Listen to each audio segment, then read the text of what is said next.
One. We are at the movies with Matt and Ryan. Back at it again for another edition of 3-in-1.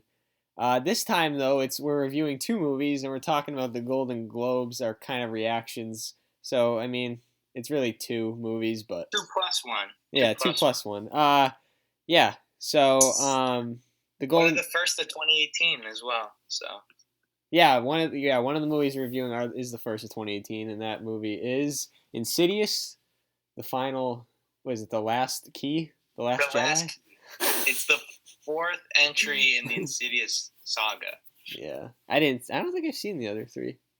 Maybe part. I think I saw the first two. I believe the third one was a prequel, so it wasn't like a part of the narrative. But this one is like a spin-off. It's one of the characters from the first two films that wasn't quite the main focus. Yeah. Wow. But I'll do a quick plot synopsis. Parapsychologist Dr. Elise Rayner, who, like I said, is in the previous three films, she faces most fearsome and personal haunting yet, which is revisiting her own family home. So scary, spooky. Not really. This movie was. It's funny. I mean, I definitely think it's more competent than your average January movie, especially horror movie. I mean, fans, you can rewind to our Bye Bye Man review last year where we tore that movie a new asshole because yeah, January can just have some of the worst horror movies. And while I wouldn't quite put this on a terrible level, I do not think it succeeds at most of what it's trying to do. And I mean, most importantly, I just don't think the scares are quite there. Yeah, no, they're not at all.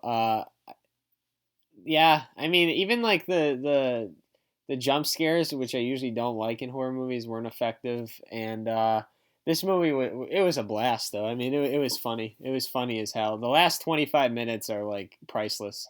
It's just so funny, and it's so goofy. I don't even know. There's like these two guy actors in the movie. Like, oh my gosh, it's like you would have thought it was a comedy just by how bad they were like performing their characters. But I thought the dialogue was really bad, and especially for the two characters you're talking about are kind of the comedic relief of sorts of the movie. Yeah, but their jokes were it's like more, whoever wrote them. Yeah, they were so bad that they just felt, and like the delivery of them was always really awkward and just kind of clumsy. So it's like the humor would be like kind of at the movie and just how badly the jokes were botched. I was laughing at them, not with them most of the time, all the time. But yeah, this movie it didn't do it for me on the horror side. The intensity was, the way they built up intensity was like most generic horror films. Even the beginning with the whole little like the setup. I mean, that was like any other horror film too. Let's go back in time to when this person was a kid, and we're gonna flash forward to when she's an adult now. It's like I've seen this before. So yeah, I mean, on the horror side, this was it fell flat in every regard. But as an entertainment movie, it was really hilarious, and it was nice having that much fun in a film, because I feel like I've seen a lot of films where they've been serious and really dramatic. So I guess in that sense, it was nice. I do think the movie has its heart in the right place. I give writer Leigh Whannell, who wrote the other Insidious films, credit, because he tries to establish this film in some sense of character. Like the opening scenes are really trying to give the main character, Elise, some backstory. Yeah. And I appreciate that the movie's trying to have a little more dramatic meat than kind of your average horror movie. The problem is Adam Robitel, this is his first big screen movie. I thought the way he executes this kind of child abuse subplot is just kind of mawkish and really cheap. Like it doesn't. It's kind of campy, and not campy, but like it feels like a horror scene or a genre scene, and it just feels really kind of cheap. It's tone deaf, and it it doesn't really draw much kind of dramatic ire out No, of me. it's kind of tone deaf. Like he has no clue. Like I just feel like he doesn't approach that in a very intelligent way. So and it really brings nothing creatively to the movie as well. So yeah, I agree. It was kind of disturbing. But other than that, though, besides that, the movie was pretty funny. Visually, it's very flat. Like it Yeah, just none of the I always say this horror is a great canvas for young upcoming directors because you can make some really fun and stylish things happen on a cheaper budget. This movie just feels like it was directed on autopilot, and that especially hurts during the horror scenes because there's really no spark, no inventiveness behind the camera to make these moments come to life. yeah, I agree. I don't know. I'd say the word to describe my viewing experience for this was tedious. I mean, there are some unintentional humor parts, but frankly, I think, especially during the second act of the movie, as it's kind of getting into its narrative, I was mostly bored. I think the plot kind of spreads itself too thin. There's too many characters that we're supposed to care about, and just too many subplots as well. The Yeah. script's really just generally unorganized and just not it fails to kind of get that dramatic depth that it seeks to elicit out of the And audience. this is part of that whole like world they're creating, right? With like the Conjuring's part of it and like Annabelle. No, this isn't part of it. It isn't because why? Well, they showed what's his name from The Conjuring at the end there, but Who? oh, what's his name? It's not a part Conjuring. Don't say it. Don't say it. But it's It's not not. part Conjuring. I won't spoil it, but I thought it was. I don't know why they It's were in not. there. It's not. It's not. Oh. This is just Insidious. Oh my god. Why did they show that? It's just different things, Ryan. Oh my god. So you're having a grandpa moment right now. I'm not having a grandpa moment. Someone else said that too. I don't. Whatever. It's not part of the Conjuring movies. The Conjuring movies are Conjuring and then Annabelle, and then they're doing a new one, a new spin-off one this year. They're not, Insidious isn't part of it. I'm looking it up. Oh my god, you don't trust me? Well, No, it's whatever. not that. I'm just saying they were in it. The movie, I give a 4. It's I'm at a 5. 4.5 actually. I mean, it has some moments that kind of work, and I appreciate its ambition. It's not nearly as bad as some of the other horror movies we've seen in recent years, especially in the month of January. But it just kind of fell flat, and it feels like a tedious experience. So 4.5 for me. I'm at a 5. It was really entertaining, and that's why I give it a 5. But the horror aspects were like a 1. But I'll give it a 5. All All right. right. So our next movie is a 2017 release, going back a little. Yeah. It is I, Tonya, which has been, I mean, a fairly big awards contender. I mean, Allison Janney and Margot Robbie have both gotten some nominations for their performances. The film is a biopic about Tonya Harding, a skater or an ice skater from Oregon, who competes for the Olympics, but she mostly is known by people from her infamous involvement with the assaulting of Nancy Kerrigan, who was one of her competitors. But the way the movie is, it's we kind of see each of the characters' different perspectives and how those kind of all intertwine to form the narrative of the story. Yeah. I really love this movie. I think this was a I think it was kind of difficult to tell because so much is going on. But I think the director Craig Gillespie and the screenplay, the writer Stephen Rogers does a good job of kind of staying focused. Because I think there was times in this movie where I thought they were kind of not making it about Tanya all the time. Like I didn't like. It's glad that they didn't like lose themselves in the story and like go off and talk about the her husband and focus on him all the time. But I don't know. I was just happy that they stayed on point and they stayed focused, and that's what I really enjoyed about this film. And the performances were great. Margaret Robbie, it was good to see her finally get some awards cred, and Sebastian Stan as well. But yeah, it was a fun movie.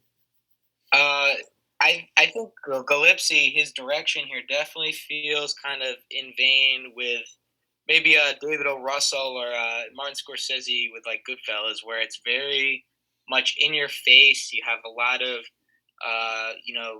artistic sequences with the music that perfectly accompanies it. So I think fans of those kind of movies, Goodfellas, Wolf of Wall Street, these kind of rise and fall stories, I Tanya really is going to be a great movie for you because it kind of brings that same level of intensity and excitement with its story. Yeah. Margot Robbie as Tanya Harding is fantastic. She completely disappears in the character. I mean, aside from her eyes, you can't really see any of Margot Robbie in her, Yeah. which helps a lot as because she's able to give a really naturalistic and at times funny, at times heartbreaking performance as Tanya Harding. And the film, you really, as a biopic, you really get to see her perspective, but also the perspective of all the people around her, why they act the way they act, kind of what drives them, and just kind of the interesting dynamics between the characters. Yeah.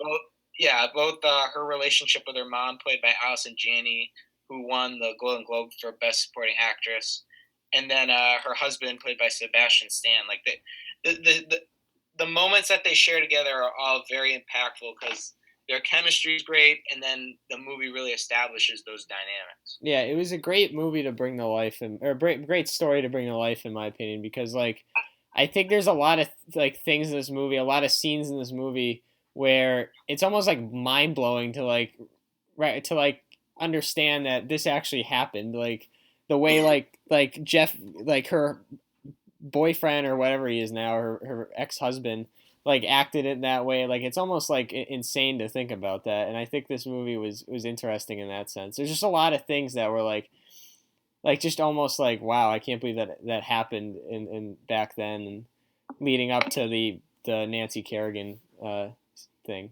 But yeah, this was very interesting. I enjoyed it a lot. It was a little long, but I mean, Yeah, I was gonna get into that in a moment, but one of the things I also really credit Gillespie for, not only does he take a lot of risks when it comes to the kind of the format of this movie and the meta quality of it. It's kind of it's kind of thinking what the audience is thinking at certain moments, and I really like the cleverness of that. yeah, I think his balance of tone here is really, really fantastic, and it shows a real skill in, you know, depthness of Gillespie that he's able to kind of have these really funny comedic moments of just complete buffoonery from some of these characters, and then have really dramatic and at times hard to watch scenes. It kind of everything integrates perfectly together, and that's really good to see, especially from a young filmmaker. yeah, Yeah, I do think the movie runs too long. I'd say the third act. Excuse me, by the way. I kind of after one of the big incident that audiences are expecting. It kind of goes on a bit too much about certain details. It kind of gets bogged down yeah, by the details. Some biopics will do that. The focus so hard on certain story nuances that kind of leaves the characters a bit on the side. yeah. Yeah, but that's honestly one of my only complaints with the movie. Like Me I too. don't have that many other issues. Yeah, well, that's what I was like saying. Like, there was times where I thought they were gonna like focus on Stan's character for like too long, and I was gonna be like, all right, well, let's not get off track here, and let's, because there was like a couple moments where I was like, well, where's Tanya and all this? But I'm glad he stayed on track for the majority of the movie. So, and I was happy to see that. So, Yeah, the narrative does, I think, balance out really well. I think all the characters get enough time to really kind of develop or mesh together on screen. Uh, Probably one of my only other complaints. It's a small one, but I don't think the movie quite has the dramatic impact in the third act that I think it intends to. Just on me, maybe, and I think it's because the third act kind of drags on too long. yeah, Till we get to that point, kind of it tires you out a little. But yeah. that's my only criticisms with the movie. I'll give it an 8 out of 10. It's definitely Wow. among one of the year, but probably one of the top 20 best movies of the year so far, or Yeah. last year might be. I was right at exactly where you are, an 8 as well. 8, okay. Yeah. All right. Yeah. And I mean, if you're looking for an entertaining movie, I think this is a great pick because Yeah. it definitely is directed and written and performed with a lot of bravado, a lot of energy, and it's I mean it's a fun ride. So Yeah. if you're looking for a kind of more fun awards contender movie, not saying that this is all completely fun, but just I think this is definitely one of the more entertaining kind of awards movies that Yeah. we've seen. Yeah. I agree. All right. Well, this is a good lead into the Golden Globes because this was had a couple nominations. Um, but yeah, so the Golden Globes is now over, and what do you want to talk about, Matt? What do you want to start with here? I mean, the Golden Globes. I mean, it comes and goes every year. Uh, I mean, it's always an interesting ceremony because the nominations, frankly, are always really dumb. There's always those weird movies thrown in, like All the Money in the World getting 3 nominations, Yeah. or just something like that, like Get Out Best Comedy. So there's always a certain amount of parody. Did any of the winners surprise you? Um. Yeah, I think I was surprised to see that Shape of Water didn't win Best Picture, considering Del Toro won Best Director. And I was also even a little surprised Sally Hawkins didn't win Best Actress in the drama. I was surprised McDormand did. I'm not saying I was angry at that. I was just surprised that that happened. But yeah, I think those were the only two really. I mean, Lady Bird was I guess expected. I had money on Get Out, but I wouldn't have been surprised if Lady Bird won and it did. So yeah, I was surprised that Dunkirk didn't get any love whatsoever. That was surprising to me too. Yeah, especially from the Hollywood Foreign Press. They usually tend to like those kind of British Yeah. period movies. Call Me by Your Uh, Name, same thing. Nothing there too, really. I think we've been seeing a lot more director picture splits of late, and I think we're going to see that again with this year's Oscars. I think while they're going to award one of the major auteurs like Del Toro or Christopher Nolan, like those kind of heavyweights, I think Best Picture might be a different movie than that. It might be something like Get Out or Call Me by Your Name or Three Billboards. Yeah. Speaking of Three Billboards, I was kind of surprised that movie won Best Drama. I was expecting either Dunkirk or Call Me by Your Name, to be honest. Really? I I I, don't know. I figured since I don't know. I thought Shape of Water would have had more of a shot. I just think Call Me by Your Name didn't get like. I felt like they mentioned like you know Here's my nothing from the reason why. movie. Shapes of Water and Three Billboards do have those kind of backlash. I think they've developed a certain there's a certain audience that really don't like the movie and don't think it's worthy of awards consideration, which is why I didn't think they would win. Compared to Call Me by Your Name and Dunkirk, which are two movies that are pretty universally enjoyed and admired by critics and voters. So Yeah. No, I was surprised with Dunkirk more than anything, but um yeah. Uh Matt, what was your happiest? What were you happiest with out of all these winners? I'm very happy Sam Rockwell won. I think he's Really? completely deserving, and he's such a great and funny guy, and such a charismatic and likable guy at that. I'm just happy for him, and I'm happy he's getting the recognition. I'm happy he really got to play a role that utilized both his comedic and dramatic strengths. And I just think he's a great actor, and it's great that he's finally getting the recognition he deserves. Yeah.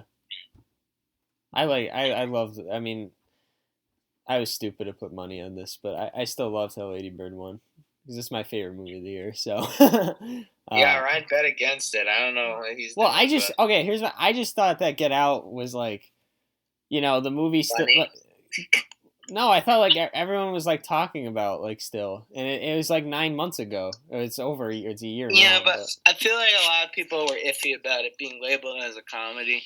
Like I I feel like guess that probably divided a lot of people because a lot of people will just say it's not a comedy. I'm not voting it as a comedy. You know. yeah. I mean, yeah. What's up? Well, I was gonna say I think the only questionable thing was Kaluuya being nominated, Daniel Kaluuya, because like yeah, out of all the people that should have been nominated in that movie, um, I don't think it should have been him if we were talking about comedy. It's a very dramatic performance, so it is kind of weird to see him in a category with like James Franco playing Tommy Wiseau or something when Yeah. Daniel Kaluuya's in the movie and he's just looking horrified from the Yeah. 2-hour experience. So it is kind of weird. Yeah. I don't know. I didn't watch the ceremony. I saw some of Seth Meyers' highlights, and it seemed like he did an okay job. Yeah. I give him credit. That's always a tough job to do, but you just honestly, as a host, you just don't want to bomb. You don't want to be James Franco and Anne Hathaway or Seth MacFarlane. Like you don't want people talking about you the next day Seth like you suck. Yeah. So I think being passable, Yeah, he got the job done. He wasn't like Yeah. he wasn't like memorable, but like he wasn't terrible. So Yeah, held his own. yeah. And it's tough. What's up? It's tough in this landscape too. So you gotta give people credit like that to do that. I agree. Same with last year. Who was it last year? Oh, Kimmel. Yeah. Kimmel did the Oscars last year, and he's doing them this year as well. Oh, he is. Oh, that's good. He was pretty good last year. It'll be cool. All right. Well, I don't know. Anything else from the Golden Globes, Matt? No. Yeah. Yeah, I don't know. I mean, it's not as big as like the Oscars. I mean, we'll probably talk more when that comes, but yeah. So I don't know. Everything was I was fine with most winners, but that's our video, and we'll have a couple more podcasts. We're almost back. A couple more days on the radio.